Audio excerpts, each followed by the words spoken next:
가요?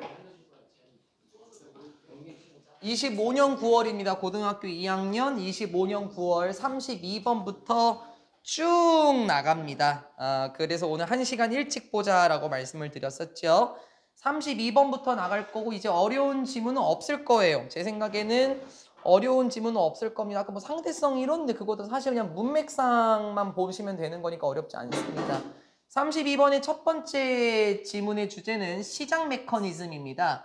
두 가지 정도의 특징이 나올 것 같아요. 시장 메커니즘은 어떤 식으로 작동하는지 어렵지 않습니다. 대신에 첫 번째 내용이 조금 이상할 수 있으니까 첫 번째 부분만 잘 한번 쳐볼게요. 일단 여기까지가 첫 번째 내용입니다. 그리고 if부터가 또 다른 내용이 나오게 돼요. 첫 번째 문장입니다. 거대한 힘은, 그렇게 해석해도 괜찮고 아마 장점으로 나와 있을 겁니다. 큰 장점은 무엇에? 시장 메커니즘의 거대한 장점은. 자, 이게 직역이고요. 메커니즘 하면은 작동 방식이지. 그래서 시장의 작동 방식의 큰 장점은 is that, 바로 이것입니다. 주격 보어 that. 그게 뭐냐면 대화 인센티브가 있더라. 자, 좀 이따가 설명할게요. 동기책들이 있습니다. 무엇과 관련해서 목적격 투부정사면은 의미상의 주어이겠네요. 사람들이 뭐 할 수 있는 동기가 있어? 밝힐 수 있는, 사람들이 보여줄 수 있는 동기들이 있다라는 것이 시장 작동 방식의 장점입니다. 무엇을 보여주나? 사람들의 지식, 이렇게도 괜찮고, 거기처럼 자신이 알고 있는 것, 그렇게도 괜찮고, 생각이라고 하면은 표현이 조금 더 순화가 될 거예요. 자신들의 생각을 보여주는데 동기들이 있습니다. 무엇을 통해서? 그들의 행동을 통해서. 즉, 소비자들은 자신들의 행동을 통해서 무슨 생각을 가지고 있는지 보여줄 수가 있대요. 소재 나왔으니까 정리 한번 해보도록 하겠습니다. 시장의 작동 방식입니다. 여기서 말하는 시장은 경제시장을 의미를 하는 건데요. 시장의 작동 방식은 무엇이냐면 행동을 통해 자신의 생각을 드러낼 수가 있습니다. 선생님, 행동을 통해 자신의 생각을 드러낸다라는 것이 뭔 말인지 모르겠어요. 저도 처음에 그랬는데요. 읽다가 보니까 이해가 되더라고요. 예를 들어서 여러분이 올리브영이라든지 특정한 마트에 가서요. 사고 싶은 물건이 있으면 그 물건 주변을 계속 서성거려요. 혹은 그 물건을 들었다 놨다 하기도 하고요. 그 물건의 유효기간을 살펴보기도 하고요. 계속 그 물건 주변에서 움직일 겁니다. 바로 그러한 행동을 통해서 나는 이 물건을 가지고 싶다라는 생각을 드러낼 수가 있는 겁니다. 그런데 이것은, 여기서 this는 행동을 통해 자신이 알고 있는 것을 보여주는 것을 의미를 해요. 여기서 내용이 조금 반전이 돼요. 그런데 이러한 것은 stand in contrast to, 한 단어 처리하셔도 되고요. 아니면 in contrast를 어떤 느낌인지 아니까 안 외워도 됩니다. 이것은 대조가 됩니다. 안 외워도 되죠, 편하게. 많은 전략적인 상황들과는 대조가 됩니다. 먼저 어떤 느낌 나올 것 같습니까? 이 전략적인 상황이라는 것들은 행동을 통해 생각을 보여주는 게 아닌 것 같아요.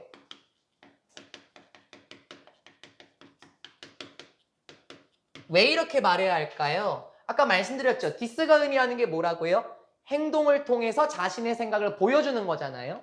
이러한 것은 많은 전략적인 상황들과는 반대가 됩니다. 그러면 아마도 이 전략적인 상황이라는 것은 행동을 통해 생각을 보여주면 안 되는, 대조가 되는 내용이 나와요. 맞는지 한번 봐볼까요? 예를 들어서 어디에서 정치적인 협상들에서 보면 in which, 그 정치적인 협상은 어떤 일이 일어나죠? in which it is wise not to let, 가주어 진주어로 묶여 있고요. 투부정사의 부정 not을 앞에 취했습니다. let 사역동사 목적어 나와 있고 동사 원형이 나와 있어요. 그쵸? 뒤에 나오는 것도 what이 나왔습니다. 선행사 없고요. 비동사의 보어 없는 불완전한 문장이었습니다. 예를 들어서 정치적 협상들에서 보면 정치적 협상은 어떤 상황이지? It is wise. 야, 이게 현명하겠더라. 뭐 하지 않는 것이? 이렇게 하지 않는 것이. 상대방이 알도록 하지 않는 것이 현명하대요. 들었니? 해석 잘해보고 하셔야 돼요. 다른 사람, 상대방이 알도록 하지 않는 것이 현명한 정치적 협상들이랍니다. 그러면 무엇을 알지 못하도록 해요? What one's true preferences are. 도대체 무엇인지, 누군가의 진정한 선호도가 무엇인지. 선호도라는 것은 좋아하는 것이라고 한번 해도 되고요. 원하는 것이라고 해석해도 말이 이뻐져요. 그 사람이 진짜 원하는 것이 무엇인지 또는 생산 능력이 어느 정도 되는지. 자, 의역 들어왔어요, 하윤아 이제.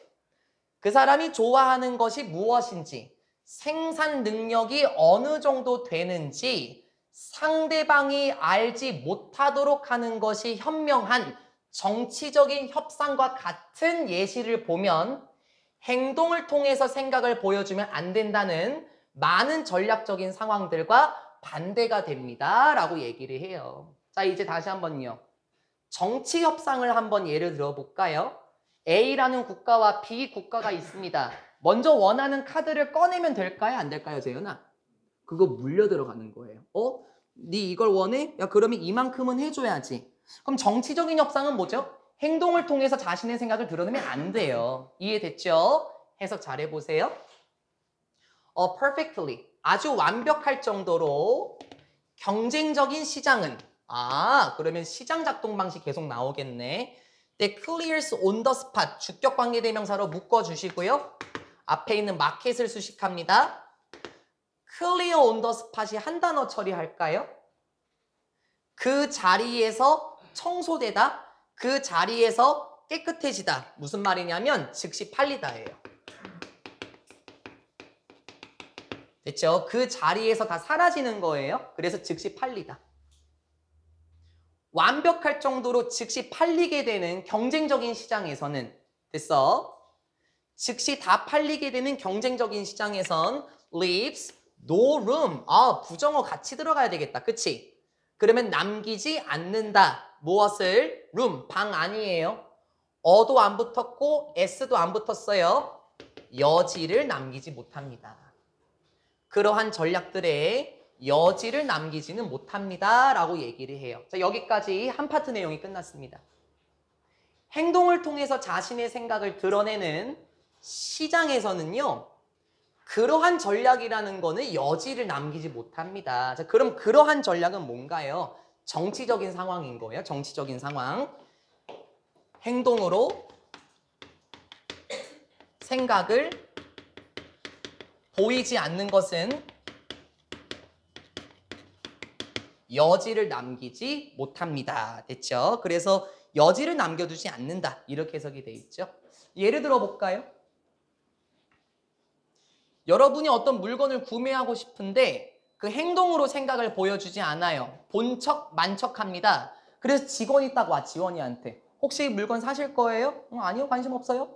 이런 식으로 하게 되면은 그 물건은 다른 사람한테 넘어가게 돼 있어요. 그러한 전략이라는 것에 여지를 남기지는 못합니다. 따라서 시장의 작동 방식은 행동을 통해서 자신의 생각을 드러내서 물건을 구매할 수 있다는 거고, 두 번째, 또 다른 특징입니다. 만약에 가격들이 스티키한 게 아니라면, 자, 우리 스티키 하면은 끈끈한, 고정된이라는 뜻도 있거든요. 만약에 가격들이 고정된 것이 아니라면, 맞죠? 우리 시장에 있는 물건의 가격은 고정되어 있지 않아요. 10,000원에 팔던 걸 8,000원에 팔기도 하고, 떨이 제품이라고 해서 2,000원에 팔기도 하지 않습니까? 만약에 가격이 고정된 것이 아니라면, 모처럼 많은 모델들이 추정하고 있는 것처럼, 많은 방식들이 생각하고 있는 것처럼 가격이라는 것이 고정되지 않는다면, 빨간 펜, 사람들은 조정합니다. 자신의 행동을 즉시 조정해요 라고 얘기를 해요. 자신의 행동을 즉시 조정한다는 게 뭘까요? 행동을 바꾼다라는 거예요. 자, 예를 들어서 10,000원이었던 제품이요. 8,000원으로 하락이 됐어요. 고정된 게 아니죠. 그러면은 10,000원이었을 때는 안 사다가요. 8,000원이면은 살 가능성이 있어요. 자신의 행동을 즉시 조정하겠죠. whenever, 뭐 할 때마다, 오랜만에 나왔죠? 뭐 할 때마다. 그들의 선호도, 한 번 더, 그들이 좋아하는 것이나 그들의 환경들이 변할 때마다 자신의 행동을 즉시 조정할 겁니다. 그렇지 않습니까? 올리브영 같은 데 가면은 뭐 이달의 세일 상품, 그래서 뭐 가격이 10,000원이면은 뭐 이렇게 돼갖고 뭐 7,600원 이렇게 되지 않습니까? 가격이 고정된 게 아니라면 우리는 행동을 즉시 조정해요. 왜? 우리는 그 물건을 사려고요. 그러면 소비자들은 자신의 행동을 바꾸는데 소비자가 아니라 제품을 만드는 사람, 제품을 만드는 사람도 자신의 행동을 바꿔야 될 겁니다. 그렇지 않다면 안 좋은 일이 일어날 것 같은데요. 두 번째 커트는 제조업자 중심으로 다시 한번 소재로 바뀌게 됩니다. They, 그들은 소비자들입니다. 아까 나온 individuals. 소비자들은 stop, ing다 건규나 투부정사하면 의미가 바뀌지. 구매하는 것을 멈춥니다. 아르마 구매 안 한다라는 거네. 물건들을 구매하는 걸 멈춥니다. 어떤 물건들? that, 주관대에 do not satisfy. 만족시키지 못하는 물건들. 무엇을? 자신의 필요를 만족시키지 못하는 물건들을 구매하는 걸 멈춥니다. 무슨 말이지? 나한테 별로 필요 없는 물건은 안 산다고요. and 그리고 stop selling. 파는 것을 멈춥니다 라고 하는데 만약에 제가 필자였다면 저는 스탑이 아니라 do로 쓰고 싶어요. do 된다는 건가요? 아니, 생각해봐. 반복하는 걸 좋아하지 않는 영어가 하나의 문장에서 스탑을 2번 반복했습니다. 그쵸? 그러면 대동사를 쓰면 더 좋다는 거죠. 그쵸? 변형 조심하시라고요. 소비자들은 자신의 욕구를 만족시키지 못하는, 즉 필요가 없는 물건은 안 사요. 그리고 파는 것을 멈춰요. 무슨 말이에요? 안 팔아요. 됐죠? 파는 것을 멈춥니다. 안 팝니다. 어떤 물건들을? That do not provide them with optimal gains. 변형 시작하겠습니다. 일단 주관대 들어오고 제공하지 않는 물건들. 누구에게? 자신들에게 무엇을? optimal, 최적의 gains, 수익을. 최적의 수익을 제공하지 않는 물건들을 파는 것을 멈춥니다. 이해됐니, 세종아? 수익을 주지 않는 물건은 안 판다고요. 그래요. 제조업자 입장에서 생각해 보자고요. 자신들에게 수익을 가져다 주지 않는 물건을 팔 필요가 없다라는 거예요. 됐지요? 조심하세요, 이제. provide 구조는 전치사가 있어야 돼요. 흔히 사형식이라는 개념이 아닌데요. provide A with B 구조가 한 단어인데요. 보통 A는 사람의 계열이 나오고 with를 기점으로 뒤에가 사물의 개념이 나와요. 그러니까 with가 있어야 된다는 거죠. 맞아요. 지금 별거 아닌데요. 바뀌어요, 다시 이제. 만약에 provide 다음에 사물이 먼저 나옵니다. optimal gains가 나오게 되고 사람이 뒤로 가버릴 수 있어요. them. 이런 식으로. 그러면 그때는 전치사 뭐 붙이죠? with인가요? 그때는 for예요. 그러니까 조금 조심할 게 특정한 전치사를 기점으로 앞뒤의 명사를 좀 보는 게 요구가 되는 거예요. provide가 나올 때는 항상 조심하셔야 돼요. 소비자들은 자신에게 필요가 없는 물건들을 구매하지 않습니다. 그리고 그들은 최적의 수익을 가져다 주지 못하는 물건들을 팔지도 않아요. maybe, 아마도 분사구문, 콤마 ing 잡자, 콤마 ing, switching to. 아마도 바꾸겠죠? 무엇으로 바꿀까? 생산으로 바꿀 거야, 제조업자는. 무엇에? 다른 물건들의 생산으로 결국엔 바꾸게 될 겁니다. 됐죠? 왜냐면 자신에게 수익을 가져다 주지 않으니 수익을 가져다 주는 다른 물건을 생산하지 않겠습니까? 두 번째, 시장의 작동 방식의 두 번째입니다. 필요가 없는 물건을 구매하지 않습니다. 맞죠? 수익을 가져다 주지 않는 물건을 판매하지도 않아요. 오히려 어떻게 합니까? 다른 물건들의 생산으로 전환한다니까요. 이게 시장 작동 방식 당연한 거 아니에요? 우리의 자본주의는 이런 식으로 구성이 되는 거 아닙니까? 그리고 다음 문장이 이제 한 문장인데 이제 말 조심해야 되는 부분이 조금 생깁니다. 말 한번 돌리실 준비하셔야 돼요. if 문장 덩어리가 해석을 조금 잘 하셔야 됩니다. 문법도 조금 있어요. 일단은 구조상으로 잡고 가려면 for example을 일단 먼저 묶어볼게요. 예를 들어서 이렇게 나왔죠? 그리고 if 문장의 시작점이 부사절로 지금 시작하지 않습니까? 그래서 if 문장의 쫙 끝에 problems 다음에 요렇게 지금 다 사라져버리면 여기 markets 부분이 주절이 되는 겁니다. 그래서 그 사이에 껴있는 건 problems에 대한 설명이에요. 좀 이따가 다시 볼게요. 만약에 그들이 어떤 동기상의 문제를 가지고 있다면 동기상의 문제를 가지고 있다는 게 뭐죠? 그게 무슨 말이냐면 이렇게 하면 되는 겁니다. 여기 해석 잘하세요? 동기상의 문제가 뭐냐면 falling into denial, 부인에 빠지는 것입니다. 부인? 부정. 부정에 빠져버리는 거예요. 일단 직역 먼저 하고 돌릴 겁니다. 부정에 빠지는 것입니다. 이러한 사실에 대한 부정에 빠집니다. 어떤 사실? 동격의 대시입니다. 앞뒤 똑같은 개념, 위치 전환 아닙니다. 동격의 대세 영향은 their products까지가 동격의 개념이 되고요. 이제 주절은 뒤에서 나오는 거예요. 직역 먼저 하고 말 돌립니다. 이러한 사실에 대한 부정에 빠지게 돼. 자, 어떤 사실?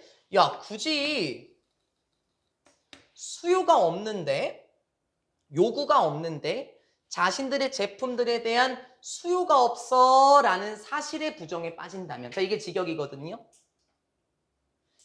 제조업자들 입장으로 보세요. 제품들에 대한 수요가 없다는 사실, 들었니?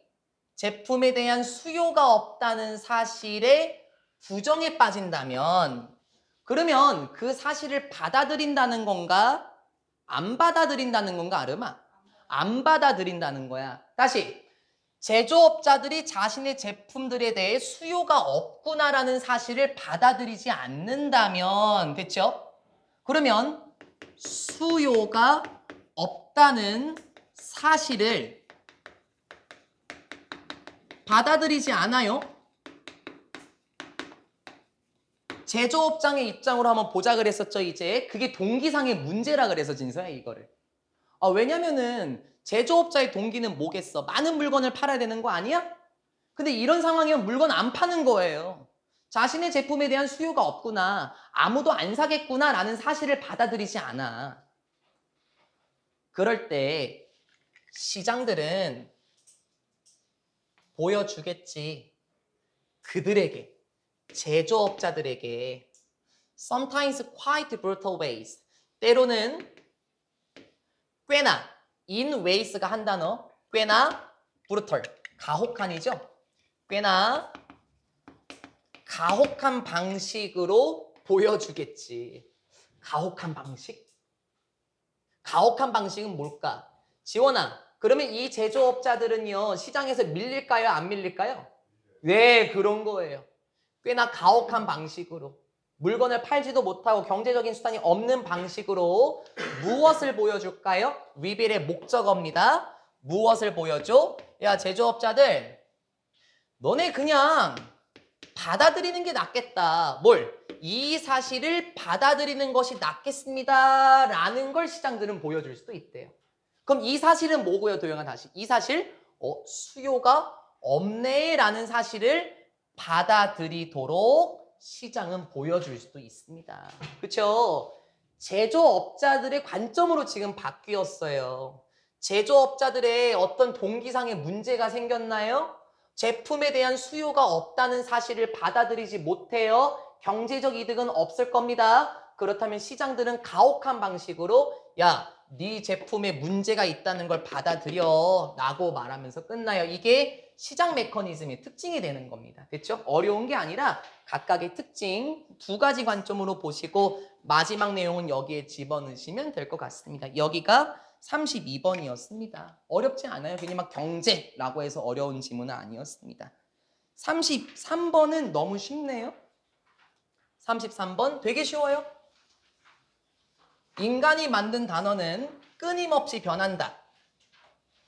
제가 그 지난주에 그 모의고사를 분석을 하면서 민수쌤한테 물어봤어요.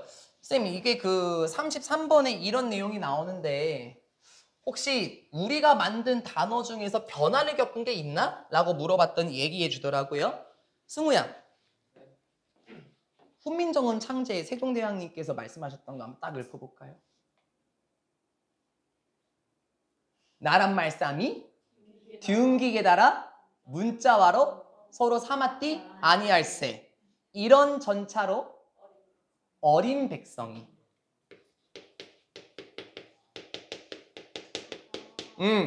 자, 여기서 어린이라는 거는 규영아, 영하다는 건가요? 정말 영? 그렇지. 어리석은이잖아. 어때? 중세국어의 개념으로 들어왔습니다. 단어의 의미가 변화됐었죠? 지금 21세기에서 어린은 영을 의미하지만 예전에는 stupid를 의미를 했었습니다. 이런 식으로 인간이 만든 단어는 끊임없이 변해요. 하나도 안 어려운 겁니다. 하나도 어렵지 않습니다. 계속 가볼게요. 첫 번째, 사전적인 정의들은 됐니? 사전적인 정의들은 그 단어의 뜻을 말하는 거야. 이런 정의들은 지속적으로 어떻게 됩니까? 수동태, 비동사 revised. 지속적으로 개정됩니다. 자, 이게 직역. 지속적으로 개정됩니다. 그러면 의미의역해서 지속적으로 수정됩니다. modified 정도로 기억하시면 되겠네요. 뭐 하기 위해서요? To keep up with, 보조를 맞추기 위해서요. 무엇과? 소재 나왔어. 우리의 변화하는 사용들과 우리의 변화하는 지식과 보조를 맞추기 위해 계속해서 변하게 됩니다. 끝이야, 이 지문은. 이거면 끝나요, 이 지문은. 나머지 다 예시예요. 사전적인 정의들, 어휘의 의미들은 변화하는 용도와 지식에 맞추기 위해서 계속 바뀌어요. 예시 한번 볼까요? 로마 시대에 에딕츠라는 건, 자, 우리 지금 21세기는 중독을 의미하잖아요. 고대 로마 시기에서 에딕츠라는 거는 사실 사람들이었대요. 사람들. 중독이라는 행위가 아니라 사람들이었대. 어떤 사람들? 주격관계 대명사 who were unable to pay. 지불할 수 없었던 사람들이었대. 무엇을? 자신들의 빚을 지불할 수 없었던 사람들이었대요. 그러니까는 돈을 빌리고 못 갚는 사람들이 에딕츠였대. and 그리고 병렬 구조다 세종아. were gave. 주었던 사람들이었대. 자기 자신들을 무엇으로 주었어? 노예로 주게 되었대. 누구에게? 그들의 채권자에게. 채권자라고 하니까 많이 어색해요. 우리 잘 안 쓰는 표현이라 돈 빌린 사람이겠죠, 결국에는. 돈을 빌려준 사람. 자신들에게 돈을 빌려준 사람들에게 자기 자신을 노예로 주었던 사람들이 바로 에딕츠였습니다. 그럼 오늘날은 에딕츠가 중독을 의미하는데 옛날 로마 시기엔 무엇이었다? 빚을 청산하지 못하고 돈을 빌려준 사람에게 노예로서 자신을 바친 사람들이 에딕츠였대. 이 단어는 eventually, 결국에 어떻게 되었습니까? came to 부정사하게 되었습니다. PPP. 그 몇 번 나왔는데요. 이제 외울 때가 된 것 같아요. 우리 come to 부정사입니다.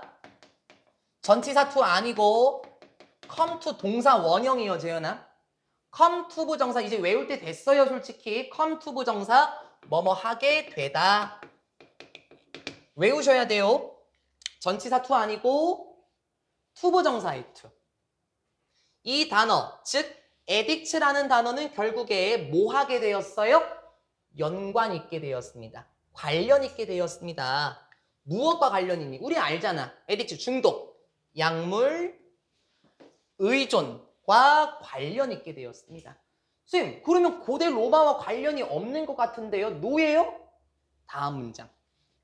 약물 의존에 대한 설명이 나와요. 관련은 좀 있을 겁니다. 어떤 사람이 승우야 된다는 거래. 뭐가 돼? 노예가 된다는 거래. 오늘날 노예 없는데요? 기다려보세요, 도영아. 자신의 중독의 노예가 되는 것이더라. 아, 옛날에 로마 시기에는 물자적인 사람의 노예였지만 오늘날 약물 의존을 의미하는 중독은 그 자신의 중독의 노예가 되는 거군요. 벗어나지 못하고 구속되어 있는 거예요. 자, addiction이죠. C 있죠. C 없으면 addition. 게다가 그 덧셈, 추가란 의미가 되니까 눈속임 조심하세요. C 있습니다. 첫 번째 예시는 addiction이었습니다. 오늘날은 그 약물의 중독의 노예로 자신을 던지는 것이지만 옛날에는 빚을 못 갚은 사람 그리고 돈 빌려준 사람에게 노예로 바치는 행위가 addict였었고요. 의미 바뀌었죠? 두 번째 단어, the word husband. husband라는 단어는 보통 남편이 먼저 떠오를걸요?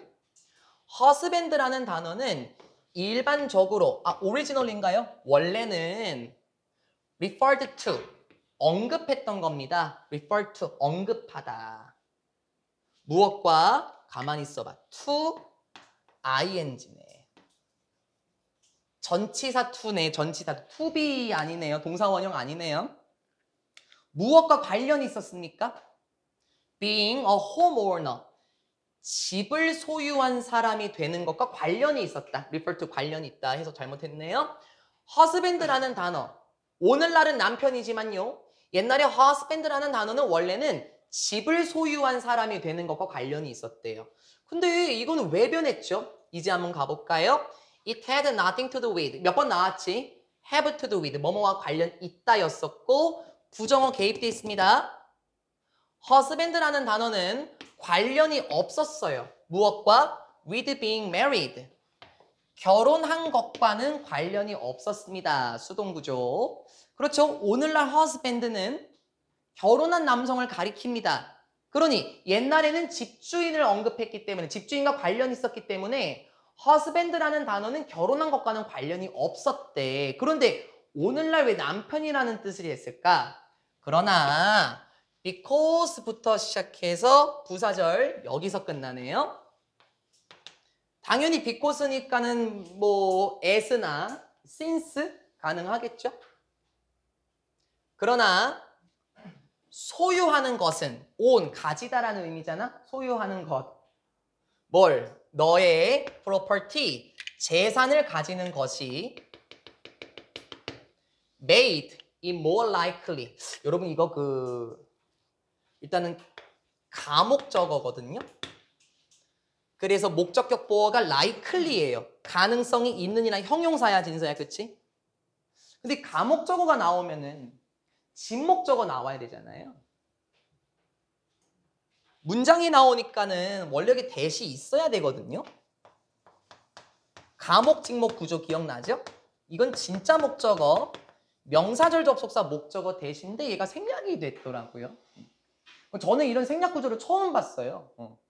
그래서 뭐 예전에 그 책도 한번 뒤집으면 거기도 생략 용법이라는 건 나오진 않았었고요. 근데 아마 제 생각에는 그냥 누가 봐도 가목, 직목 아니겠냐라고 하면 생략을 시키는 것 같아요. 저도 찾지는 못했지만 아마도 그런 구조가 아닐까. 워낙 생략을 좋아하다 보니 아마도 그런 것 같아요. 여기 뭐 왓이 들어가면 안 됩니다. 대은 괜찮지만. 그러나 재산을 소유하는 것이 이렇게 했기 때문에 해석 안 하죠. 가짜니까 더 가능성 있게 해주었기 때문에 뭐 하는 것을 가능성 있게 해줘? 너가 찾는 것. 뭘 찾아? 짝. 배우자. 상대방을 찾을 수 있도록 하는 것을 가능하게 해주었기 때문에. 그렇죠. 옛날에도 나 재산 있어. 나 집 있어. 라는 걸 보여주는 게 배우자를 찾을 가능성이 더 높았겠죠. 이 의미예요. 재산을 소유하는 것이 그런 의미가 있었기 때문에 그 단어는 결국에 came to mean 또 나왔네. come to 부정사 나영아 또 나왔어. 그 단어는 결국에 의미하게 되었습니다. 무엇을? 남성을 의미하게 됐지. 주관대 who has been wed네요. 처음 보시나요? 수동태 구조는 같은데요. have, BP, B, PP입니다. 그래서 여러분 웨딩만 많이 봤었죠? 웨딩, 결혼한다. 그렇죠? 웨딩만 봤지만 수동태 구조에서 과거분사 wed네요. 그 단어는 결국에 어떤 남성을 의미하게 되었습니까? 결혼한 남성을 의미하게 되었습니다. 라고 얘기를 해요. 지금까지 살펴본 두 가지 예시는 무엇입니까?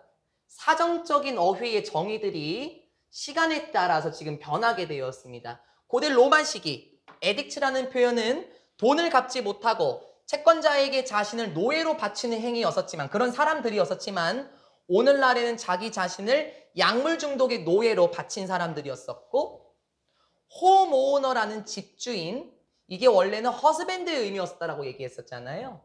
그런데 재산을 가지고 있다라는 것을 보여주는 것이 배우자를 찾을 가능성이 더 높았기 때문에 결국에 husband는 남편이라는 의미로 변화하게 되었대요. 세 번째 예시는 또 다른 표현입니다. 1605년 11월 5일에 가이 포크시는 tried to 부정사했습니다. 폭파시키기 위해서 노력했나 봐요. 자, blow up, 폭파시키다인데요. 무엇을? 영국의 의사당을 폭파시키기로 했습니다. 원래 의회라는 뜻이 있는데 여기서 의사당이라고 되어 있을 것 같아서 가이 포크라는 사람은 영국의 의사당을 폭파시키려고 했어요. 그러면 지금 여기서 어떤 단어의 의미의 변화가 나올까요? 좀 이따 기다려보세요. 그는 어떻게 되었나요? 수동태. He was captured. 그가 포획되었다. 되게 이상하죠? 포획되었다? 이렇게 쓰면 더 좋았겠죠? arrested. 그러면 체포되었다라는 거잖아요.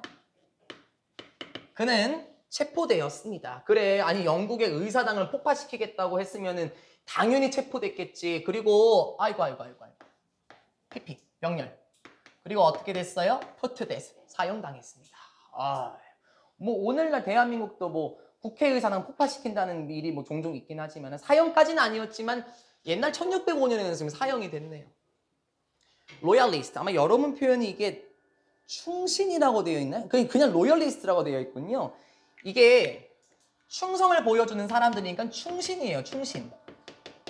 근데 충신도 조금 애매하니까는 재미나 이게 그냥 그 뭐라고 할까요? 정치인들. 그냥 정치인들을 하시면 돼요.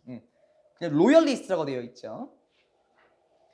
그 당시에 충신들은 bond, 태워버렸습니다. 무엇을? His effigy. 야, 이거 진짜 고급 어휘가 나왔어. 인형? 그냥 doll이라고 해도 되는데 뭐라 그럴까요? 저주받은 인형 같은 거 있잖아요. 막 지푸라기로 막 동동동 싸갖고 그런 effigy라고 합니다. 충신들은 그의 인형을 불태웠습니다. 콤마 위치 구조죠? 그 인형을 하면서 주관대는 아니에요. 그쵸? 그들이 이름 붙였다 가이라고 목적어 없네. 그치? 그래서 위치 구조의 불안정 문장은 여기였겠고 아마 이 문장을 전환을 하게 되면 문제 조심하세요. 변형 콤마 and 깔리면 어떻게 되니 진서야? 완전한 문장 다시 구성할 수 있겠네. 그러면은 재현아 주어 다시 나오고 동사 다시 나오고 동사의 목적어가 다시 그렇지 출연하면 돼. it, the guy 이렇게 나오면 되는 거잖아요. and냐 위치냐 뒷문장 보고 판단하셔야죠. 원문의 위치니까 위치일 것이다. 그거는 우리가 노력에 당하는 거고요. 조심하세요. 충신들은 그의 인형을 태워버렸습니다. 그리고 충신들은 이름을 붙였습니다. 그 인형에 가이라는 이름을 붙였대. 이게 무슨 말이냐면은 오늘날의 가이라고 얘기하면 조금 중립적인 의미가 있지만 옛날에는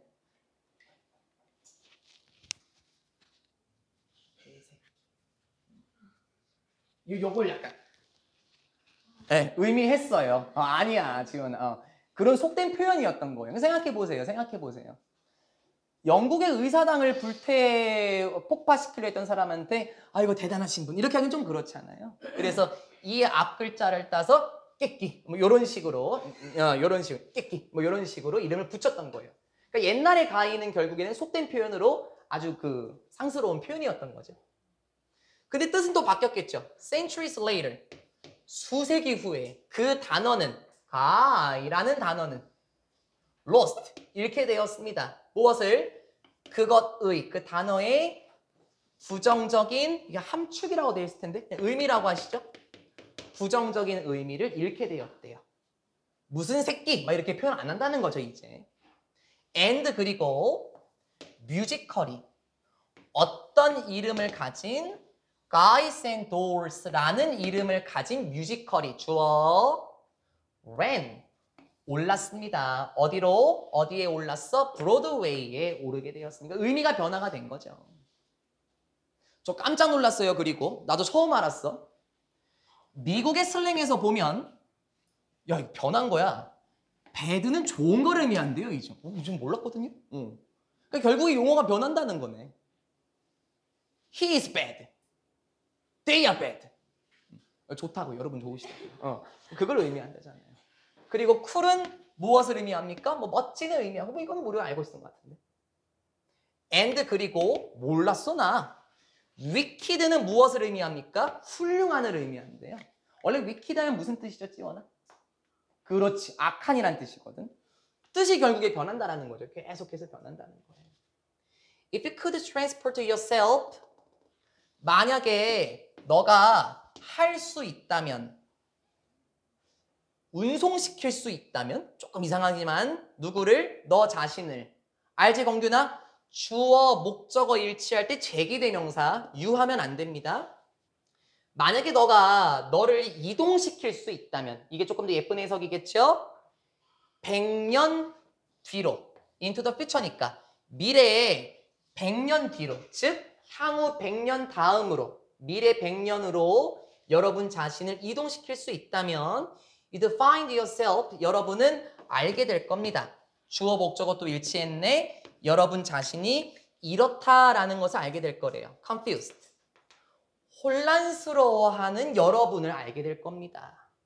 무엇으로 혼란스러워하지?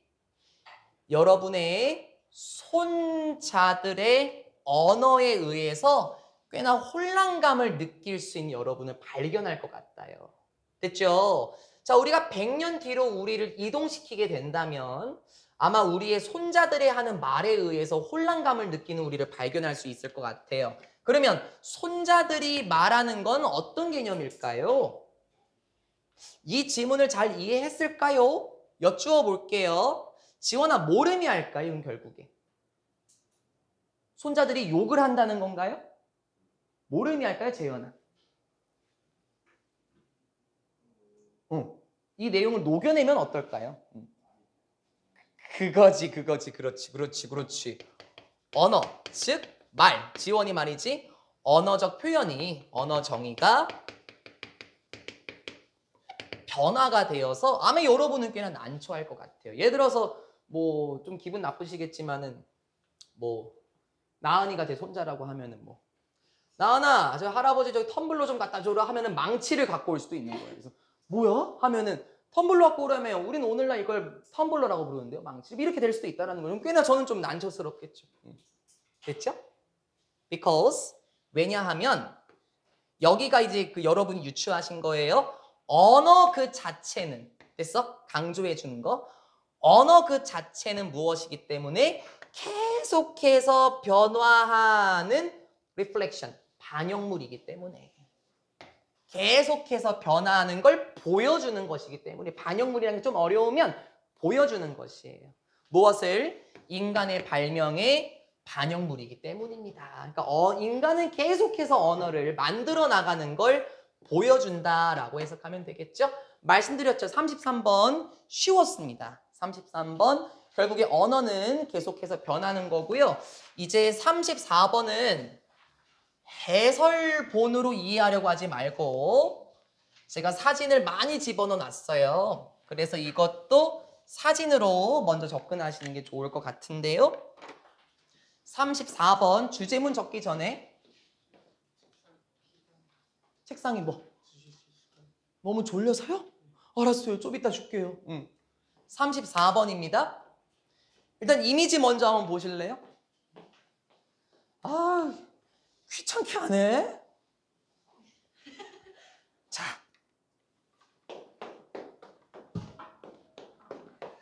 됐지?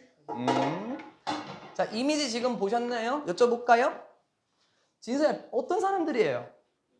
아, 웃어요. 공윤아, 아주 긍정적으로 보이죠? 사진만 보시면요.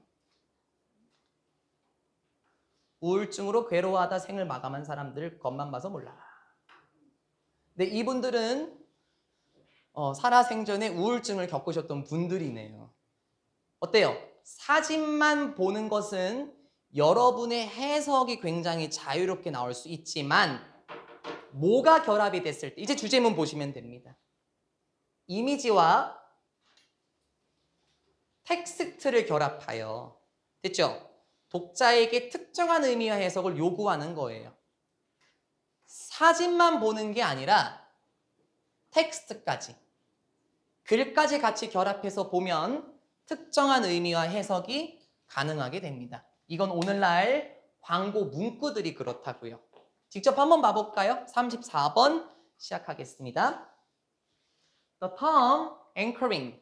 anchoring이라는 단어는 was introduced. 도입되었습니다. 소개되었다도 괜찮지만 도입이 되었습니다. 로날드 바르트스라는 분에 의해서 도입이 됐는데 로날드 씨는 누구냐면 주간에 들어오고요. 관찰했었던 로날드래. 무엇을 관찰했지? 목적어 that. 텍스트가 됐죠? 소재 나와요. 이제 빨간펜 바꾸시면 돼요. 아니 문구가 자주 사용이 되던데? 라는 걸 관찰했대요. next to 한 단어 처리 알지 아름? 어디 옆에? 이미지들 옆에 문구가 같이 사용되던데? 물론 여러분의 집중은 어디에 있었을까? 사진에 있었긴 했지만 그치? 우리 아까 텍스트 있었을 때 사진을 다시 한번 보기도 했었잖아요. 그 사람의 집중은 주로 사진에 있었긴 했지만 아니 문구가 사진들 옆에서 사용이 되네? 라는 걸 관찰했었던 로날드에 의해서 앵커링이라는 용어가 만들어졌습니다. 근데 왜요? 자 이제 소재가 등장했습니다. To confine meaning입니다.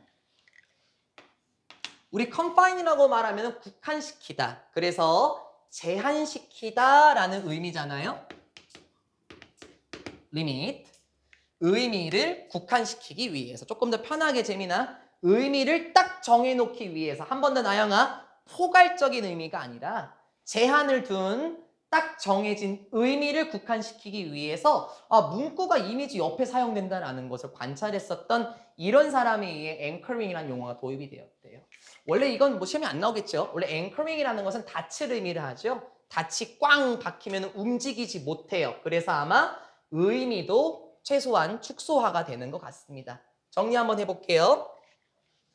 의미를 제한시키기 위해 문구는 사진과 함께 사용됩니다. 아까 본 것처럼 밝은 모습을 보이던 분들요. 굉장히 행복해 보이시고 긍정적으로 보였잖아요. 그런 포괄적인 해석이 아니라 사실 이분들 우울증 겪던 분들이야 라고 의미를 제한시키기 위해서 문구는 사진과 함께 사용이 됩니다. Of all possible literal or implied interpretations. 이게 원래 그 글자 그대로 의라는 의미처럼 이렇게 묶여서 들어오면 돼요. 모든 가능성 있는 글자 그대로의 해석들이나 함축된 해석들이 있어. 문자 그대로의 해석일 수도 있고 함축된 해석들일 수도 있는데 그게 뭐냐면 목적격 관계대명사 생략됐다. 파란펜 위치나 대시 생략이 되는 것 같은데 왜냐면 이미지가 뭐 할 수 있는 이미지가 elicit의 목적어가 없네요. 끌어내다, 유도하다 라는 뜻입니다. 이미지가 끌어낼 수 있는 글자 그대로의 해석들이나 함축된 해석들 말고도 텍스트, 다시 한번 빨간 펜 돌려볼까요? 문구라는 것은 뭐 할 수 있냐면 포인트, 끌고 갈 수 있습니다. 선생님 원래 지적하다 아닌가요? 네, 맞는데요. 포인트 다음에 저는 투월드가 보였거든요. 그래서 이게 끌고 가다 아니면 규영아 유도하다 정도로 해석해도 상관은 없습니다. 지시하다라는 개념이에요. 문구는 끌고 갈 수 있습니다. 보는 사람을 어디로 끌고 가요? 바람직한, specific, 특정한 방향으로 끌고 갈 수가 있습니다. 됐나요? 이게 첫 번째 문장이랑 비슷해요. 문구는요, 결국에 원하는 방향으로 독자를 끌고 갈 수 있대요. 그러니까 의미를 제한시킨다는 건 포괄적으로 다양하게 해석하라는 게 아니라 이 문구가 특정한 원하는 대로 해석을 하도록 하는 겁니다. 아까 사진 보신 것처럼 기억나시죠? 우울증 걸렸다라는 특정한 문구를 달아놨기 때문에 여러분은 그들의 모습을 다시 보기 시작했을 거예요. 문구는요, 자신이 원하는 대로 해석으로 이끌 수가 있을 것 같아요. 실제로 이건 광고에서 굉장히 많이 사용되거든요. 좀 이따가 광고 이미지 2개 볼게요. In advertising, 광고에서는 이 바르트 씨가 그렇게 주장하신 것처럼 상징적인 메시지는 아마 이 상징적인 메시지라는 것은 문구가 전달하고자 하는 것이 아닐까요? Does not guide, 유도하지 않습니다. 단순한 식별을 유도하는 게 아니에요. 아, 이런 문구가 있네? 이것만 하는 게 아니라고요. 그럼 무엇을 이끄는 건가요? 나대의 법비 구조였네요. 무엇을 유도하는 거예요? 해석을 유도하는 겁니다. 해석. 아, 이런 문구가 있네 라고 식별만 하는 게 아니라 이렇게 보세요 라고 해석을 요구하는 거래요. 이런 식으로 보세요 라는 식으로. The viewer, 그러면 보는 사람은 is not asked, 요구받는 게 아니에요. 뭐 하도록? To recognize, 그냥 똑같이 해석하세요. 그냥 똑같이. 식별하도록 요구받는 게 아니야. 인식하다는 조금 말이 이상해서 식별하도록 요구받는 건 아니야. 자신이 무엇을 보고 있는지 식별하도록 요구받는 게 아니에요. 아, 이런 게 있구나. 그게 아니라는 거예요. 그러면 오히려 뭡니까? Not but. 다시 묻겠죠? Not asked to, but to입니다. 또 조심해야 되겠지. 자신들이 보는 것을 인식하도록 요구받는 게 아니라 이렇게 하도록 요구받는 거예요. 됐죠? 이렇게 하도록 요구받더라. 이해하도록. 뭘 이해해? 왜 자신들이 그것을 보고 있는지. 그리고 what it is means to them. 그것이 그들에게 무엇을 의미하는지 이해하도록 요구하는 겁니다. 됐나요? 자, 설명 덧붙이고 직접 광고 문구 볼 거예요. 됐어요? 이 문장을 광고 문구로 보겠습니다. 광고에서 문구는 어떤 역할을 합니까? 광고에서의 문구는 어떤 역할을 하나요? 단순히 식별, 그것이 아니라 풍부하게 해석을 요구해요. 이런 게 있구나 라는 게 아니라 이런 식으로 봐줄래? 라는 걸 요구한다는 거라고요. 들었어요? 이런 식으로 봐줘. 이걸 한 번 더 얘기했어요. Are not asked to recognize what they see. 자신들이 뭘 보고 있는지 식별하도록 요구받는 게 아니라 왜 보는지, 그리고 그것이 소비자에게 무엇을 의미하는지 해석을 요구하는 것 같아요.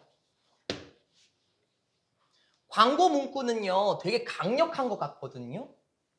광고 문구는 우리 자신에게 질문을 던져요. 그래서 실제로 이 문장을 제대로 이해를 하려면 사파를 다시 보시는 게 가장 좋아요. 광고 문구는 어떤 역할을 한다고요? 그냥 보세요가 아니에요. 해석을 하도록 요구하고요.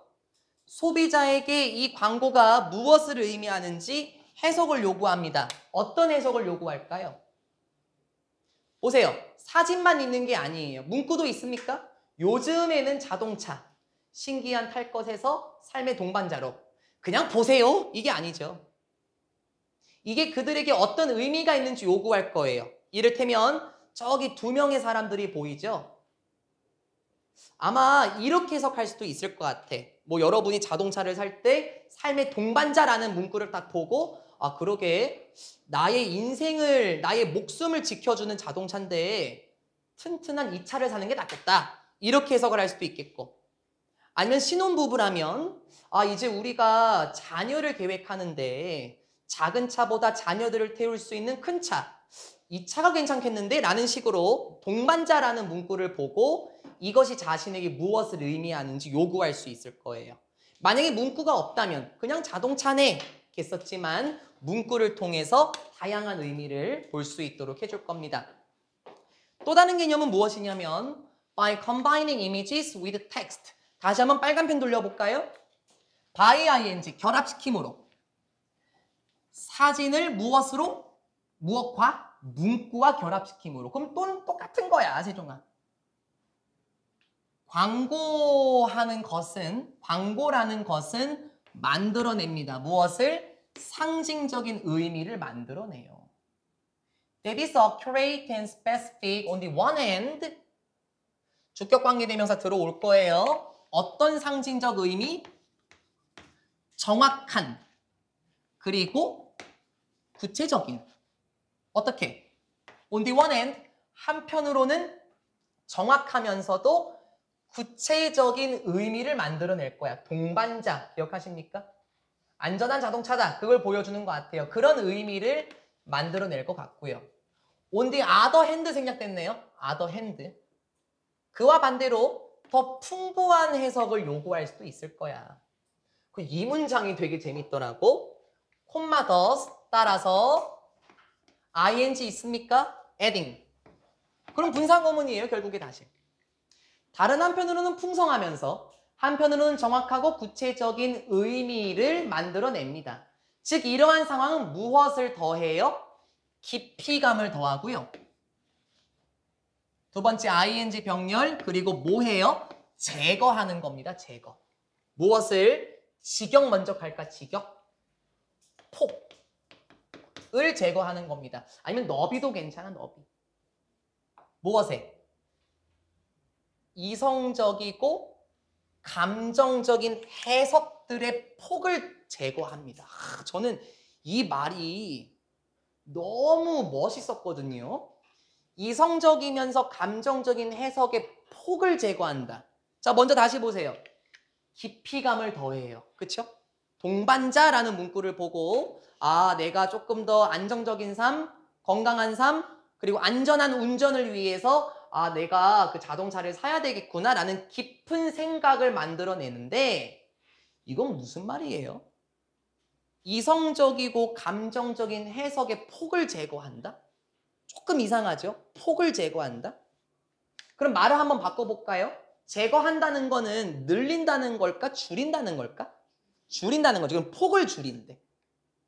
그러면 다시 해석의 폭을 줄여. 해석의 폭을 줄인다는 건 뭐야? 요거네, 요거. 됐어요? 해석의 폭을 줄입니까? 무슨 의미였습니까? 결국에 해석의 폭? 다양한 해석이 아니라 광고주가 원하는 대로, 기억나요? 광고주가 원하는 대로 특정한 정확한 해석을 요구하는 거지. 이게 그 문장이더라고요. 저도 몇 번 읽어봤어요. 폭을 제거한다? 제거한다는 그러면 줄이다는 거니까 폭을 줄인다? 아, 다양한 해석을 못하게 원하는 방향대로 해석을 하게 하는 거구나 라고 저는 봤거든요. 됐죠? 이 폭이 뭘 의미하는지 생각을 한번 해보셨으면 좋겠습니다. 결론부입니다. The headline or tagline. 헤드라인 하면은 그냥 머리글 정도. 그래서 앞에 나오는 말이고요. 태그라인은 결국에 끝맺은 말이거든요. 어쨌든 동양 문구예요. 결국엔 문구.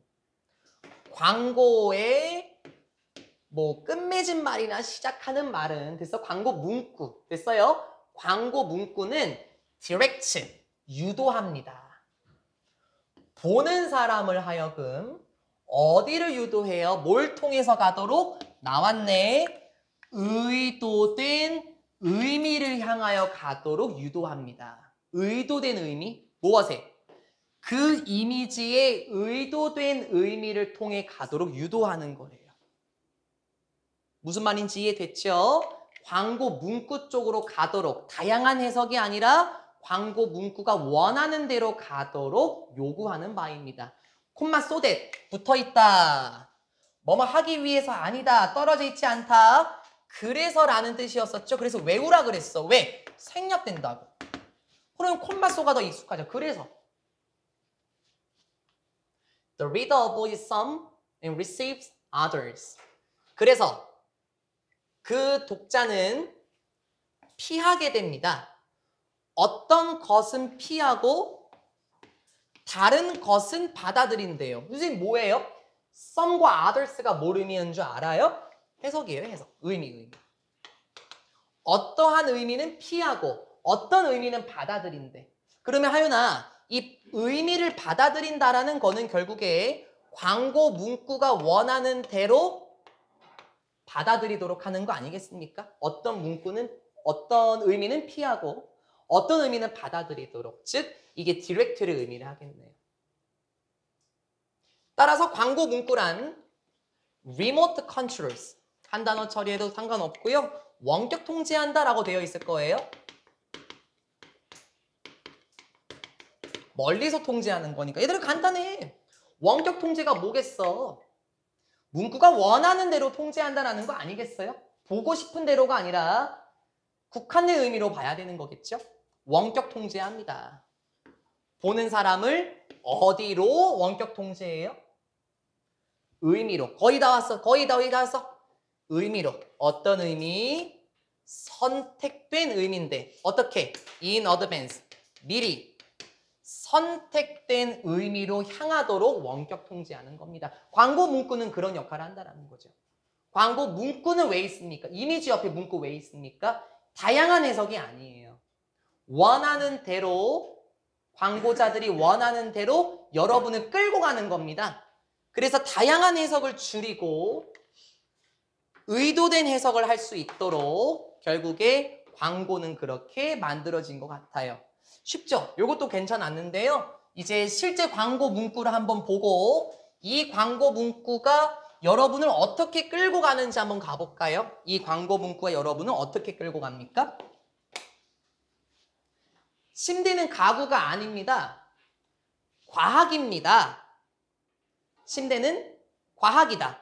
라는 문구 덕분에 우리는 침대가 가구가 아니구나 라는 걸 받아들이게 되고 과학적으로 설계된 이 침대가 더 좋겠구나 라고 의미를 받아들이지 않나요?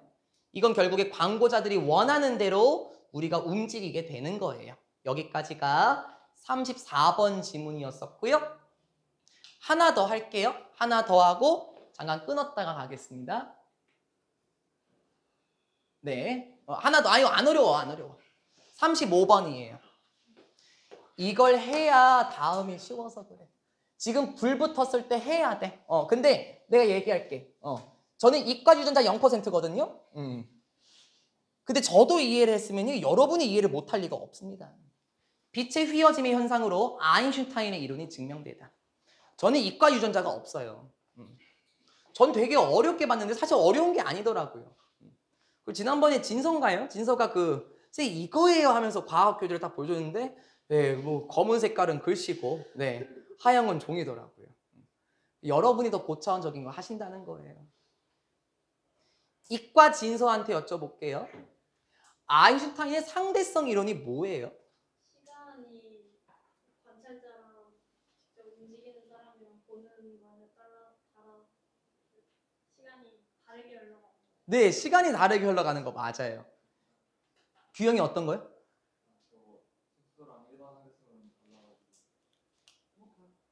네. 아, 그 특수성 이런 거 일반 그게 뭐죠? 일반 상대성. 얘기 좀. 네, 그거거든요. 물질의 질량에 따라서 시공간이 휘어진대요. 저는 이 지문은 어떻게 이해했냐면 블랙홀을 딱 느낌을 잡았거든요. 왜 블랙홀에 빨려 들어간다라고 얘기를 하잖아요. 블랙홀은 거대한 물질이지 않습니까? 그래서 이 이론, 빛의 휘어짐의 현상이라는 건데 이게 쉬운 이유가 뭐냐면요. 사파를 보시면 쉬워요. 그러니까 또 문자 그대로 또 받아들이지 말고 우리 아까 34번 지문처럼 문구랑 글을 결합을 해서 이 평가원이 원하는 대로 우리가 가보도록 할게요. 저도 했으면 여러분도 100% 합니다. 그리고 혹시 모르겠으면 규영이한테 여쭤보도록 하겠습니다. 저도 그냥 요렇게만 그냥 받아들여 왔고요. 첫 번째 문장입니다. 아인슈타인의 이론에 따르자면 거대한 질량은, 자 이게 물질 혹은 물체, 거대한 물체, 뭐와 같은 태양과 같은 거대한 물체가 뭐 하더라? 벤즈, 구부립니다. 휘어버립니다. 무엇을? 공간과 시간, 그러니까 시공간을 휘어버린대요. 블랙홀 다 빨아들이잖아요. 근데 시공간을 어떻게 그러니까 이따가 보세요. 사진 한번 보세요. 어떻게 되는지. 근데 뉴턴의 이론은요. makes no, 부정어. 그러한 예측을 만들지 못했대요. 즉 뉴턴은 그런 예측을 못했고요. 그러니까 저도 찾아봤어요. 막 뉴턴이 뭐 중력의 잡아당김, 그렇죠? 저도 찾아봤는데 이게 제 지식이 맞을지 모르겠어요, 재미나. 뉴턴 같은 경우가 물체가 떨어지잖아요. 그 이유는 설명을 못했는데 아인슈타인은 이 중력이 생기는 이유, 물체가 떨어지는 이유에 대해서 설명을 한 것 같거든요. 그게 이거 같아요. 예, 그렇습니다. 저는 잘 그냥 찾아는 보고요. 아유, 별 짓을 다 했어요. 뉴턴의 이론은 그런 예측을 못했고요. 즉, 태양과 같은 거대한 물질이 시공간을 휘어버린다고? 난 그건 몰랐어 라고 뉴턴은 했나 봐요. This bending, 이러한 휘어짐은 무엇에? 공간과 시간이니까 그냥 시공간이라고 계속 할게요. 시공간을 휘어버리는 것은 leads to, 어떠한 결과를 낳아요? 시공간을 휘는 것은 이것으로 이어집니다. 무엇으로? 페노메나, 현상들이죠. 복수예요. 페노메넌, 그건 현상. 이런 현상들로 이어집니다. 뭐와 같은 현상? 중력, 렌즈와 같은 현상들로 이어집니다. 조금만 더 버텨봐. 그 중력 렌즈 현상은 무엇입니까? 관계 부사로 올 거예요. 규영아, 관계 부사로. 중력의 렌즈는 어떤 현상들이지? 이제 빨간 펜 가도 돼. 빛 있지, 빛. 빛. 무엇에? 멀리 있는 별들의 빛이. 자, 어떻게 되겠어? 아까 시공간을 휘어버린다라고 했잖아요. 멀리 있는 별들의 빛이 뭐처럼 보여? 있는 것처럼 보여. 어디에?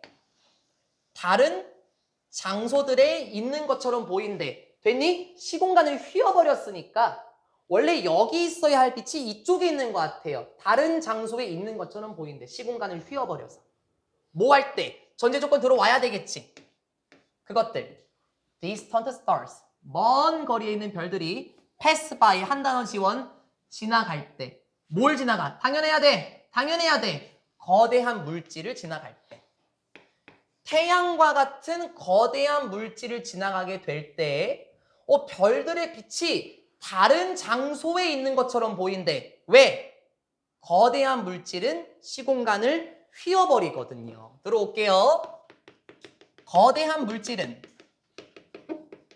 예신 태양이었었죠? 태양과 같은 거대한 물질은 시공간을 휘어버립니다. 시공간을 굽이치게 만들어요. 그래서 이게 어떤 현상이 일어나냐면 중력 렌즈 현상이 일어났는데 이 중력 렌즈 현상이라는 건 먼 거리의 별들의 빛이 다른 곳에 있는 것처럼 보여요. 그 이유는 뭐고요? 거대한 물질을 지나가니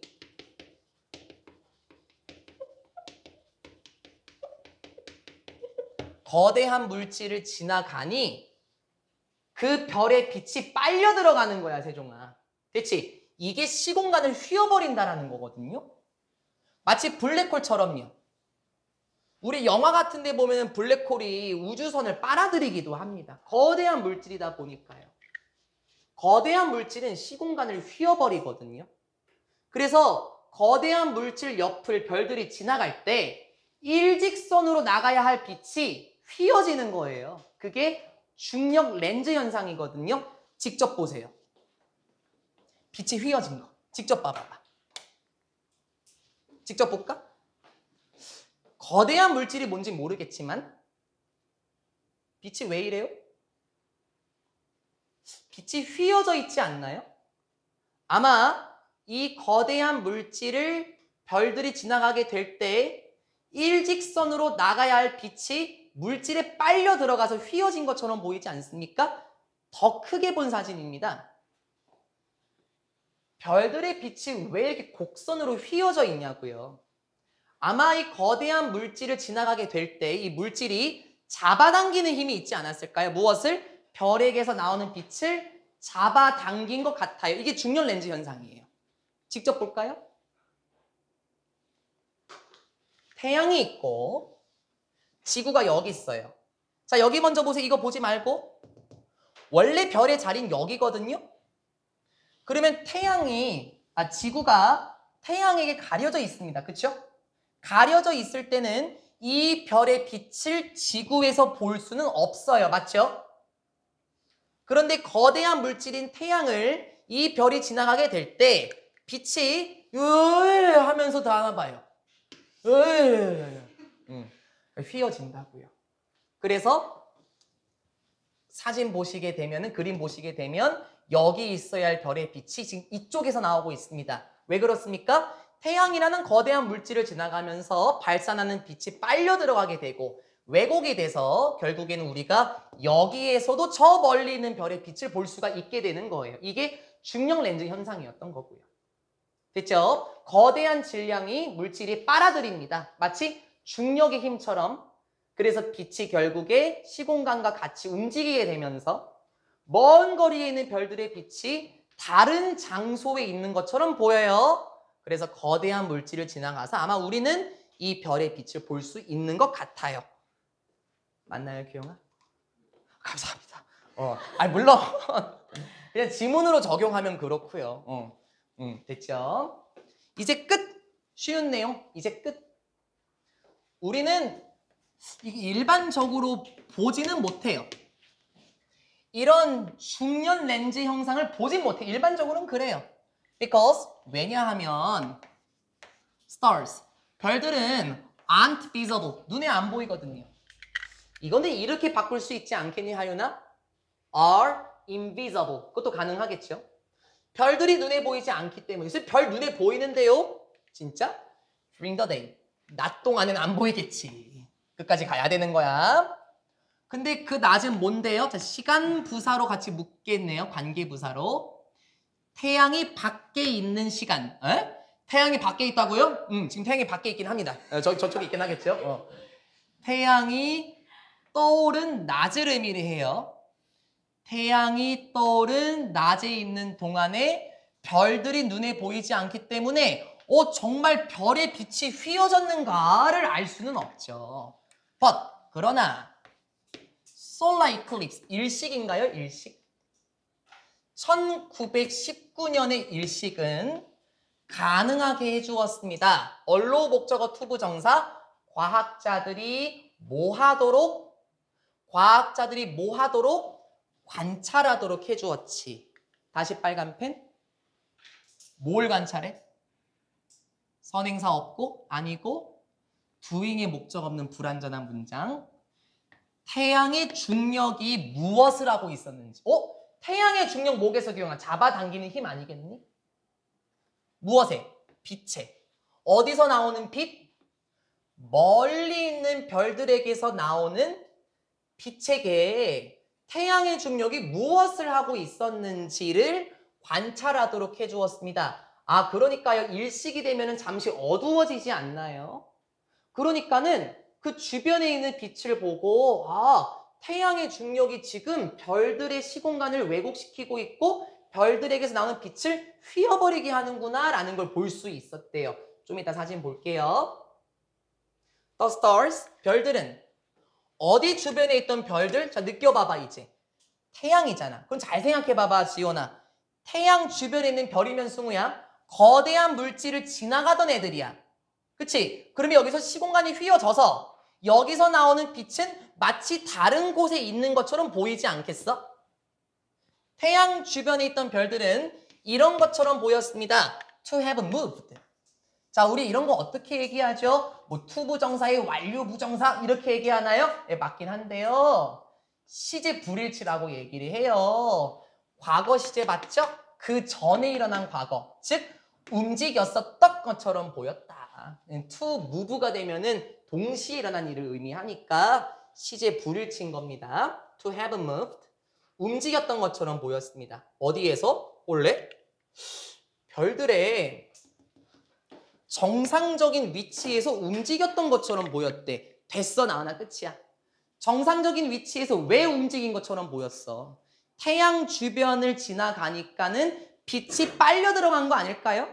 그래서 정상적인 위치에서 움직였던 것처럼 벗어난 것처럼 보였습니다. 어디에 있을 때? 밤하늘에 있을 때 정상적인 위치에서 좀 움직였던 것처럼 보였대요. 수고하셨습니다. 이러한 변화는 빛의 위치의 변화겠지? was 어땠대요? 비강부 훨씬 더 거대했습니다. 훨씬 더 컸습니다. 뭐보다? 뉴턴의 이론이 예측했었던 것보다 훨씬 더 큰 거였습니다. 뉴턴의 이론에는 한계가 있었더라고요. 저도 찾아보니까 물체들끼리 잡아당기는 힘에 대해서 설명은 못했다고 하더라고요. 근데 아인슈타인은 그걸 예상한 거죠. 물체들끼리 잡아당기는 힘이 왜 있냐? 질량의 차이다 라고 저는 기억을 해요. 저도 찾아본 겁니다. 뉴턴의 이론이 예측했던 것보다 훨씬 더 컸습니다. 그러나 exactly in, 자 여기 좀 이상하게 해석이 될 거니까 병렬 구조를 볼게. was가 생략이 됐어. 자 집어넣어봐. 그래야 해석이 이뻐요. 그러나 이러한 변화는 정확하게 위치에 있었던 겁니다. 됐죠? 어떤 위치? 예측이 된 위치. 누구에 의해서? 아인슈타인의 이론에 의해서 예측이 된 그 위치 그대로 있었습니다. 그러면 아인슈타인이 예측한 위치는 뭐겠습니까? 질량들의 차이로 무거운 질량이 있는 물체 쪽으로 시공간이 휘어져서 빛이 이쪽에 있겠구나 라는 위치를 이러한 변화가 정확히 바라보게 되었던 것 같아요. 뉴턴의 법칙은 안 나올 것 같은데요. 이 뉴턴의 이론은요. 물체들끼리 잡아당기는 힘의 원인에 대해서 설명은 못했지만 아인슈타인은 어떻게 설명했죠? 아, 잡아당기는 힘이 왜 있냐면 상대적으로 무거운 질량 쪽으로 빨려 들어가거든. 그래서 시공간을 휘어버리게 돼서 우리가 멀리 있는 별들의 빛이 조금 다르게 보일 수도 있어 라고 말을 했어요. 직접 보세요. 좌측 먼저요. 중력 렌즈를 다시 한번 소개를 한 겁니다. 중력 렌즈를. 지구와 태양이 있었을 때 저 멀리 있는 별들의 빛이 지금 일반적으로 안 보일 겁니다. 그런데 이 별들이 지나가게 되면서 별의 빛이 빨려 들어가게 되는 거 아닐까? 그래서 위치가 바뀌는 거예요. 마치 이렇게요. 됐죠? 휘어져 있는 거 보이십니까? 아마 이것도 그걸 설명한 것 같고요.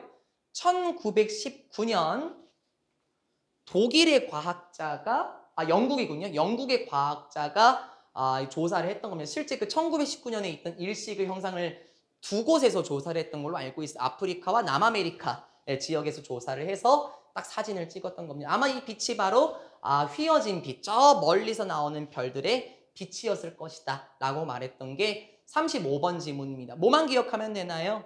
질량 사이에서 더 큰 질량이 빛을 빨아들이게 된다. 그 정도만 보시고 빛을 왜곡시키고 휘어지게 한다라는 내용입니다. 35번, 네, 여기까지 1부 마치고 가고요. 조금 있다가 36번부터 2부 준비하겠습니다. 영상은 마무리 짓고요.